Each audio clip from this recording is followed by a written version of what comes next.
yao. Sasa kama watakuwa na tabia sawa na baba yao, ni lazima watakuwa nao ni watakatifu.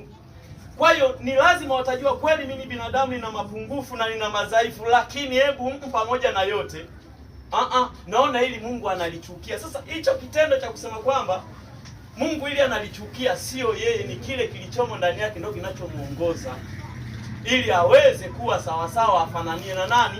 Na baba yake. Ndio maana huyo baba yake amewaandikia hao akiwaambia kwamba ninyi ni nuru ya nini? Ya ulimwenguni, kwamba sasa nyie mtofautishwe maisha ya kwenu tofauti na ya watu wengine. Ukiyasoma ile Warumi anasema msifuatishe mtindo wa dunia hii, si ndio? Kwa nini? Ni kwamba mtu wa Mungu na asiye mtu wa Mungu hawapaswi waweze kufanana hata kidogo. Hawapaswi kufanana hata kidogo. Yaani maisha ya anayemjua Mungu na asiyemjua kwamba wote ni kitu kimoja, hapana. Haiwezekani. Ni lazima pawe na utofauti mkubwa wa kuweza kumtofautisha huyu ni hivi na huyu ni hivi. Na hayo yote yanatokana na kile kilichomo ndani ya mtu. Basi ndipo anaendelea kusema,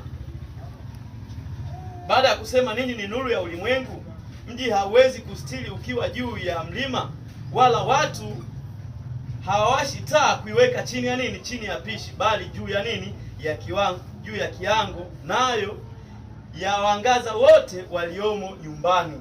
Vivyo hivyo nuru yenu na iangaze mbele ya watu wote, wapate kuyaona matendo yenu mema, wamtukuze Mungu, wamtukuze Baba yenu aliye mbinguni. Ni somo linalotufundisha hata katika maisha yetu. Hatuwezi kusema kwamba tuseme kwamba sisi ni Wakristo ni mpaka tujitambulishe kwamba sisi labda ni Wasabato au sisi ni Wakristo. Hapana. Isipokuwa maisha yako yanao unayoishi ya kila siku ndio yanao kutofautisha wewe ni nani. Yaani hata kama hautosema unasali, tutajua tu wewe unasali. Na hata kama utasema unasali ila maisha ambayo yanayoishi hayaendani sawa na anayesali, atajua tu mtu kwamba huyu mtu anafanyaje? Hasali. Kwa sababu hata kwenye swala zima tu la kusali wamo watu waliojiingiza kwa ajili ya faida zao wao wenyewe.